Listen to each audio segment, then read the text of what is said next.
Welcome back to a Retro Recon, still the working title of this podcast. I will say today that jet lag is real. It is so very real. It has affected us all. We just got back. The Griswolds, that's us. Are we the Griswolds? I wonder. We're pretty close to it because we just got back from Europe.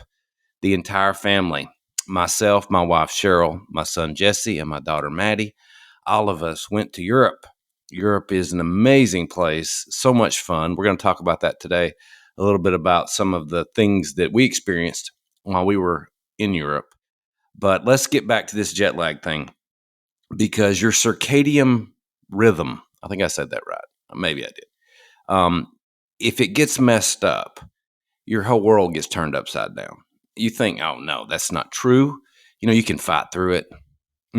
No, sir. I will tell you, going over there to Europe, flying to Europe, which I'm going to talk about the flight in a minute, um, wasn't near as bad as coming back. Going over there, you gain. I don't know if you gain. It's like 6 hours, 6 7 hours ahead. But coming back, something about going west to east. When you come back, you are. I've been in a daze for a few days. Uh, for real, it's jet lag is it's a monster. But I'm finally getting back to normal now. I think. So let's get it going. Let's talk about this journey in Europe. I will say that I've always wanted to go to Europe because I teach history for a living. They pay me to talk about history, which is, I feel like I'm an extremely fortunate person to be able to do that because I love history. And Europe is full of history. I mean, going to Rome, which I'll talk about, you can throw a rock and hit history somewhere. I mean, it is everywhere. So it's a fascinating journey to see all the things that Europe has to offer. And I will say, if you've never been, it's really worth going. Regardless of your feelings about, travel or going to different countries or whatever, it's really amazing. It's something, and I thought, really, when you see like England, for example, I love, British TV. I think it's one of the greatest things in the world. I love British TV shows. I love, everything that they put out. I think it's really good stuff. So like Downton Abbey, anybody, right? Anyway, so I see this on TV, and it always seems like that the way the picture is different, right? Like it's not. I don't want to say blurry. It's not blurry, but it's just like it's a little bit different. It's like it's not as clear, I guess, as American TV because of it being broadcast across the pond. I guess I don't know. Maybe this is in my head, but for some reason, I thought going over there, it was gonna be somehow different, or at least it was gonna be markedly different than what I'm used to. It's not. It's just so cool. It's the culture is a little bit different, which we'll get into. But as far as visually, it's amazing. It's really a cool place. Anyway, so it was an amazing journey. We're recovering now. We're back to normal. We're living in America. We're back, right? USA, USA. It is back to get. It is great to get back to the good old USA. I will say that because I did miss America, and you'll see some of the things that you have to do over there is a little bit different than here, and we'll get into it. Well, first off, I want to talk a little bit about the plane ride over. We took what they call a red eye, and I have to say before I even get started on this, don't ever take a red eye.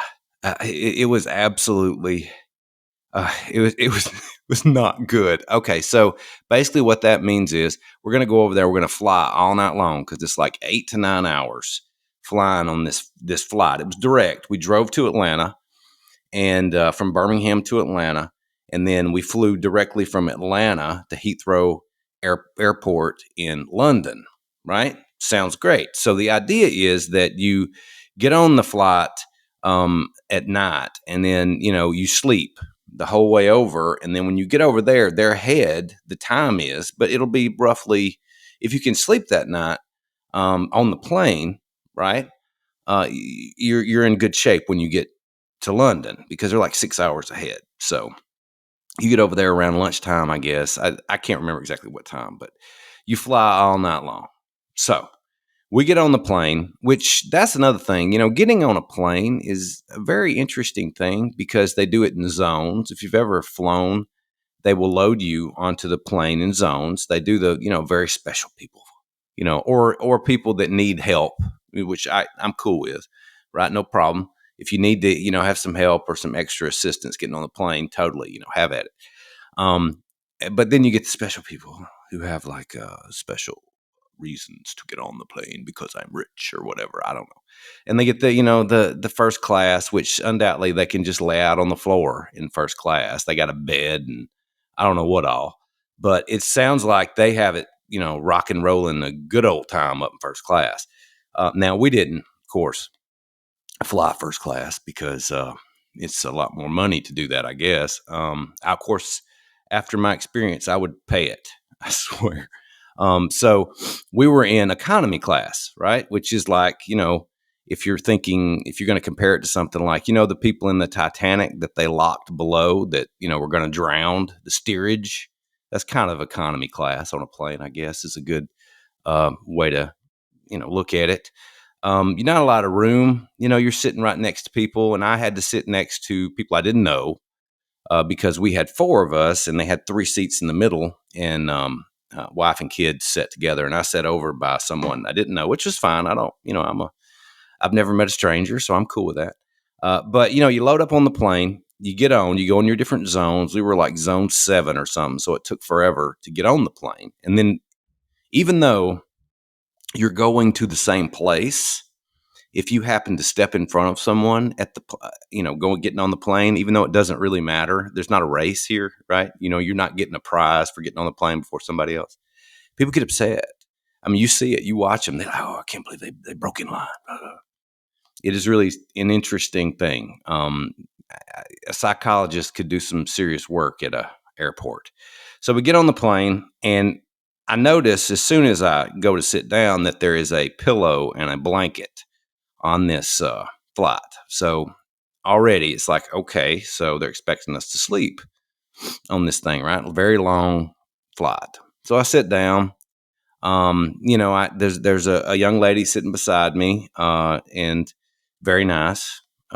So she's flying across. She's flying by herself. So we exchange some words. It's not, nothing too long. So the flight goes on.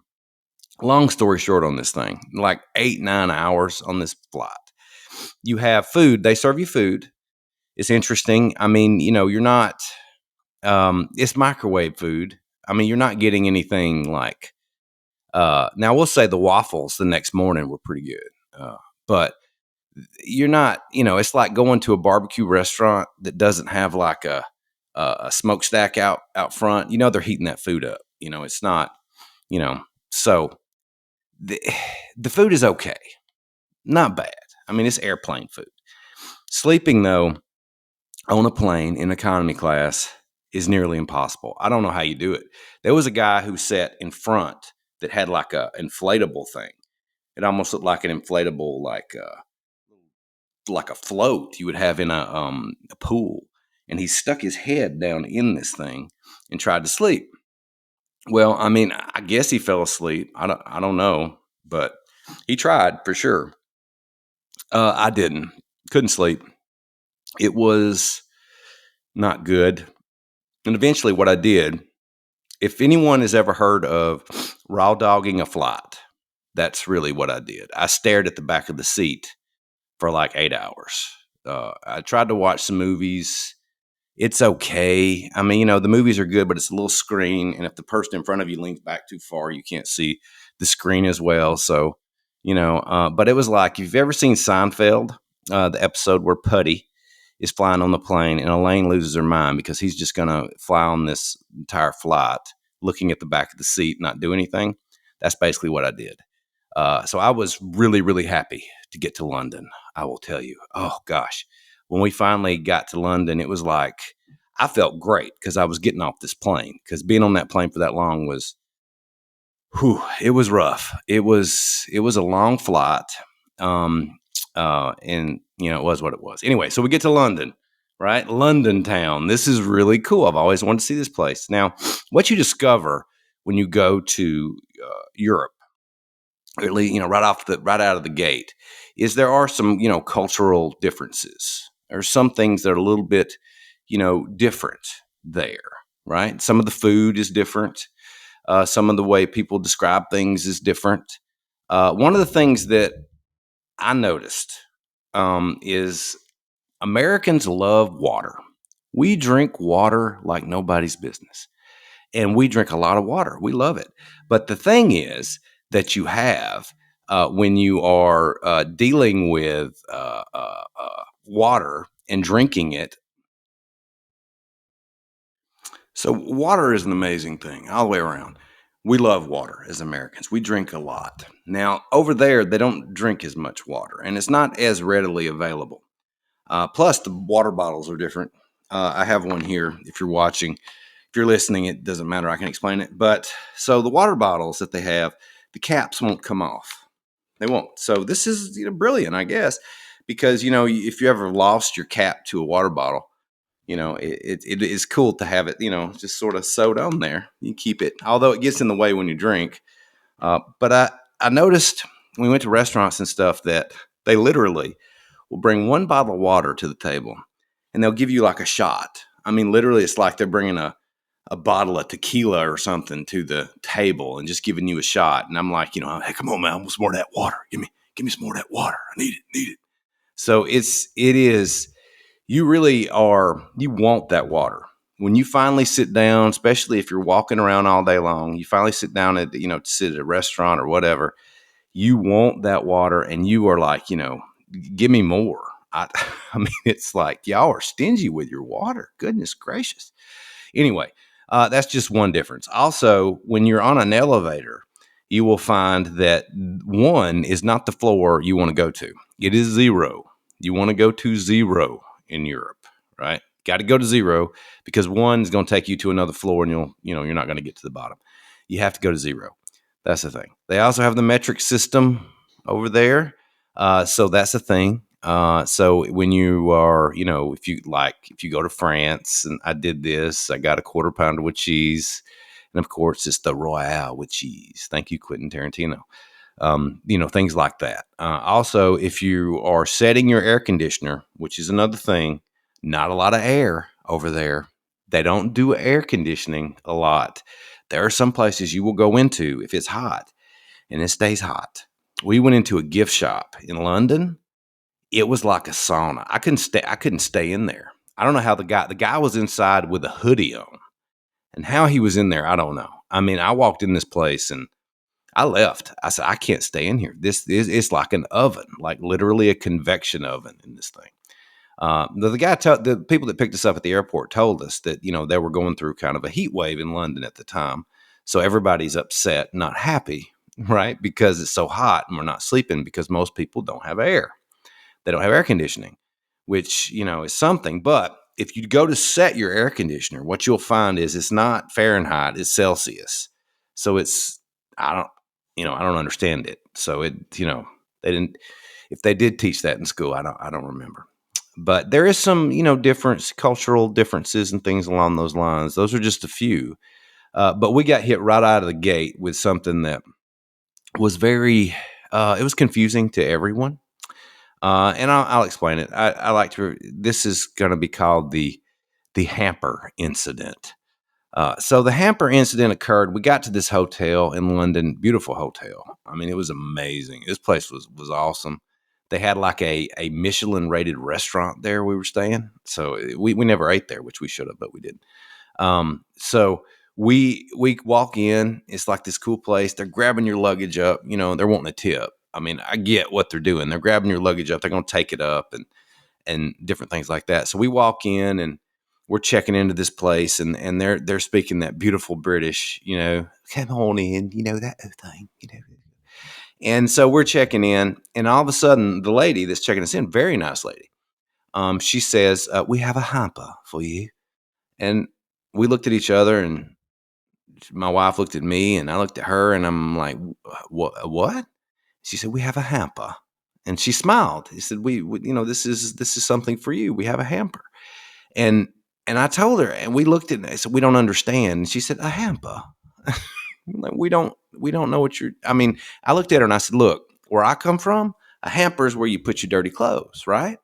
That's, stuff you put your clothes in when you're going to do the wash and things like that. That's a hamper to me. I mean, that's what it was. That's not what it is in London. We had no clue, and we almost turned down this hamper because we don't. We're thinking we don't. I mean, we don't have anywhere to wash our clothes, so why do we need a hamper?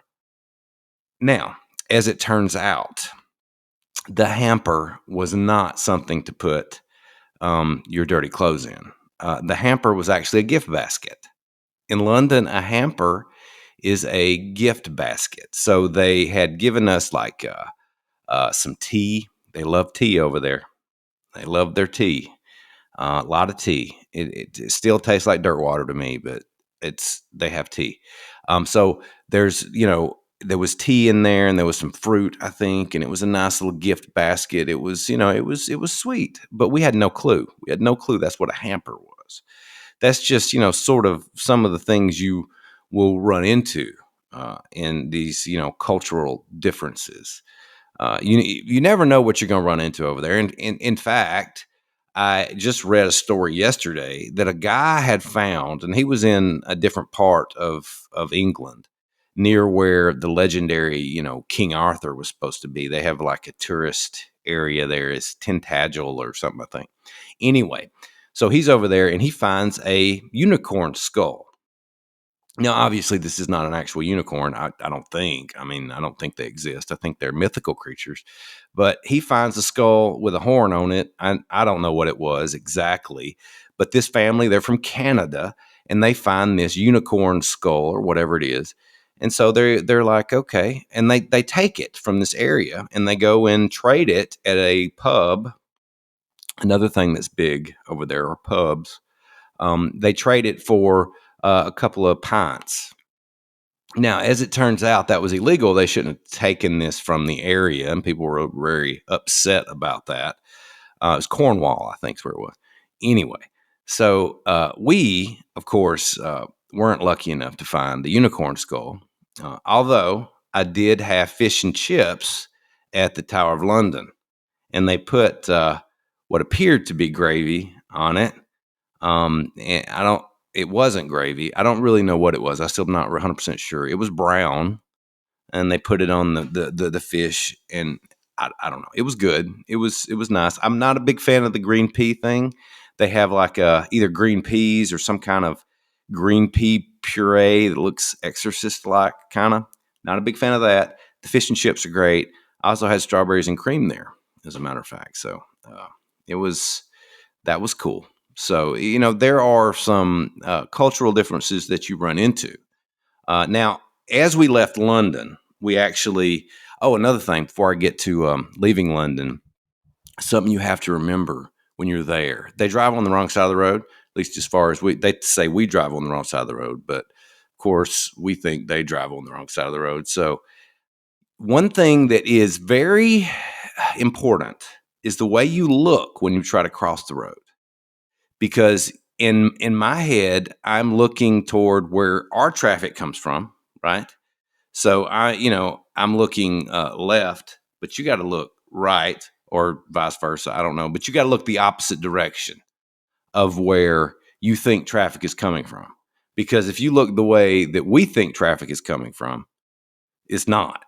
So you got to remember that, because you'll get hit, you'll get run over there, because they drive crazy. If you think we drive crazy over here, they drive much more. They are, I mean, it's wild. I mean, if you get into like in Rome, that they have these little moped things, these Vespas or whatever, and they're like kamikazes going everywhere. These things that they don't pay any attention to any traffic laws. They just drive, or I don't even know how they figure it out. Honestly, I would not want to drive in Europe. Bottom line, I would not. So anyway, leaving London, going to Paris. Paris is interesting in a lot of ways. It's really, really cool. I mean, there's carbs galore in Paris. I mean, their bread is insane. So good. Their bread. It's the one thing I will say about Paris that I found that is different. And this may be all of Europe. I mean, but I really noticed it in Paris. When you go to a restaurant, it's different. The way that they wait on you, it's like here, it's like an assembly line thing. You go in, you have the server will hover and kind of make sure you get everything you need, get you in and out. You get your meal, you eat, maybe you have a little conversation, you get out, right? In and out. It's like assembly line. You're going. They don't do that over there. It's like they let you have to almost go grab them and say I gotta go because they won't come back. You have to tell them I want the check. They don't really they will they wait on you and they get you what you need. I mean you're yearning for that next shot of water. We'll say that because they're a little stingy with the water, but it's a long process. You have to make sure you have the time because they expect you to take your time with your meal, have a conversation with your family, which I do a lot. We were the thing. All right, here's another thing. Since I'm on this, because when you travel with your family, there are times that you will have a disagreement or two. It just happens.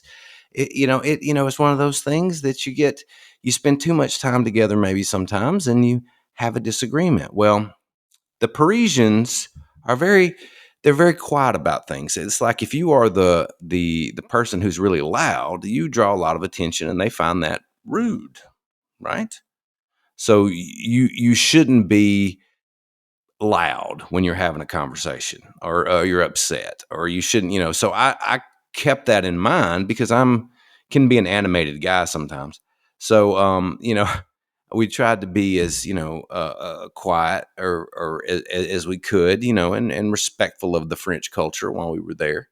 But you don't see them like they're not like you know like a big fight in the middle of the street or anything like that. You don't really see that as much. But it's a I will say the Eiffel Tower at night is you got to do it. I mean, because at 10 o'clock, which it stays light over there to like midnight in the summer, at least when we were there, it did. The Eiffel Tower at midnight is amazing because it starts to twinkle. It's really cool. Anyway, so that's a really cool thing to do while you're there. Also, bathrooms. Bathrooms are important. If you need a bathroom, they're kind of hard to find sometimes. What we did was we went in like we would go in and have get some water because you need the water.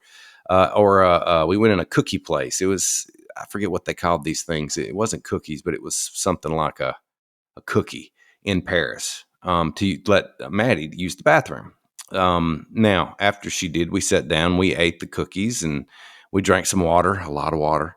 And then I had to go to the restroom.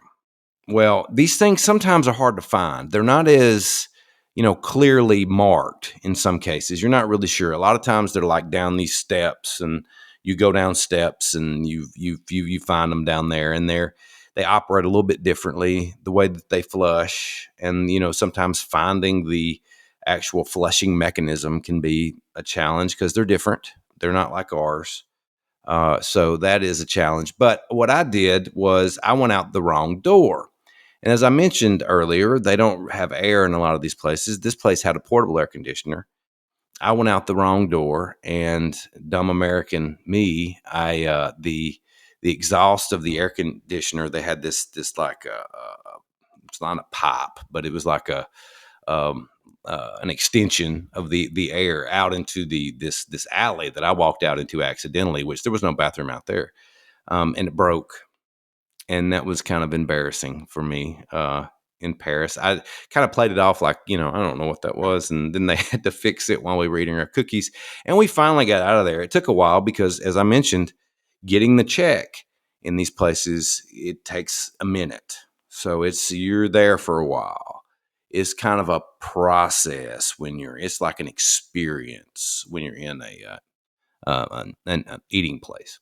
Well, we left Paris. We're going to go to Florence, but one of our our flights got canceled because they had a strike or something over there. So we ended up spending a day in the French airport. It's a little different over there in an airport. They actually have, which I don't think we have this. I haven't seen like armed guards like walking around everywhere, like, like military guys. They could be at the airport. I don't know. I haven't really noticed them if they have been in the United States. But in Paris, you see them. I mean, you see them in Rome too. Didn't see them as much in England. They stand around some of the embassies. I noticed, but these guys are walking up and down the airport, so they don't have time for foolishness. If you get my drift. So we sat there, got to do a lot of people watching, and I got some French snacks, which were interesting because I love eating some snacks here and there, so that was kind of fun. Now going to Rome, when we finally got there, I don't think there is a bad restaurant in Rome. I don't think there is one. It is the food there is unlike anything I've ever had. It is so beautiful. It's like the ingredients or something. Everything I had over there, it doesn't matter. Everything I had was absolutely amazing. It was, I mean, the pizza was unlike anything I've ever had before. I could never eat Domino's again the same way. I just can't. The pizza over there was nuts. I mean, it was so good. The pasta, oh my gosh, so good. The restaurants are everywhere. And, they have ones that they say, you got to go here, you got to go there. But honestly, we just randomly went to some places and oh my goodness, it was good. I mean, I can't even explain. But if you'll see, if you ever go to Rome, you will experience the amazing food that is there. I had another. What they do mostly in Rome when you're going by. Some of the places don't have air, so they sit you outside. And it was warm while we were in Rome. It was more like home, so it was hot. And you sit outside and you get to experience, it gets a little warm and you have to really beg for water. Because it's like, give me some more of that water, man. I got some more of that water. So you go through that, but if you have to go to the restroom, you have to go inside and find it. Now, here again, I had another incident. I went in, it was the first restaurant we stopped at Rome. I had a pizza that was it was best I've ever had, but I had another one later that might've been better. It was, I mean, so good. So I'm eating this pizza and I have to go to the restroom, right? So I walk in the restaurant and I'm trying to find it. Oh yeah, it's in the back, in a, like a this thick, beautiful Italian accent. Most of them speak English, which is great. But so that it's back there. So I think, all right, so it's like the other place. It's down the stairs. So I walk down the stairs to find this bathroom, and I walk directly into a cooking class, which was in the basement of this restaurant. And I walk in and I look at these people and they look at me and I'm like, is there a bathroom here? I said, no bathroom, but there's a cooking class. And I started to stay because, I mean, I don't know what they're doing over there. I don't know what they put in their pizza dough or the ingredients or whatever, but it was absolutely insanely good. It was fantastic. Very good stuff. So it is that Rome was I have to recommend all these places, London, Paris, Rome, all of them were outstanding, amazing places to go.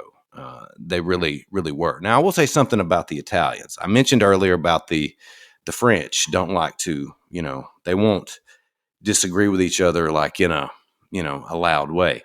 The Italians don't care.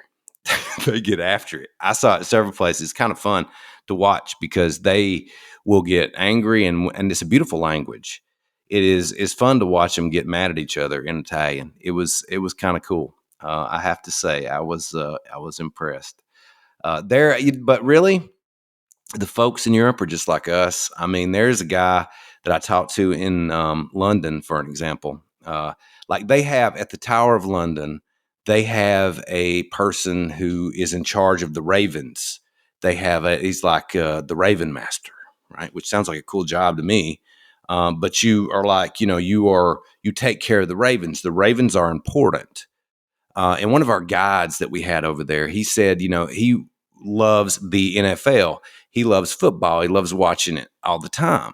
So he said he wants London to have an NFL team, but they need to have the name the Ravens, right? Because they are like, it makes sense. So they want to trade with Baltimore if Baltimore would ever give up that name. So, but they love the NFL. They watch it like 3 a.m. over there or something crazy. So that's a lot of fun. But I will say, if you get a chance, you should go to Europe. London is awesome. Paris is awesome. Rome is amazing. That was just our experience in our European vacation. Hopefully, I didn't act like too much of a dumb American, but I may have had my moments. But that's just a quick review of our experiences in Europe, and I thought I would put it on the podcast. So I hope you enjoyed. But definitely, you should travel if you get a chance because I can't wait to go back. It was, you know, outstanding. So I hope that you enjoyed this and have a fantastic day.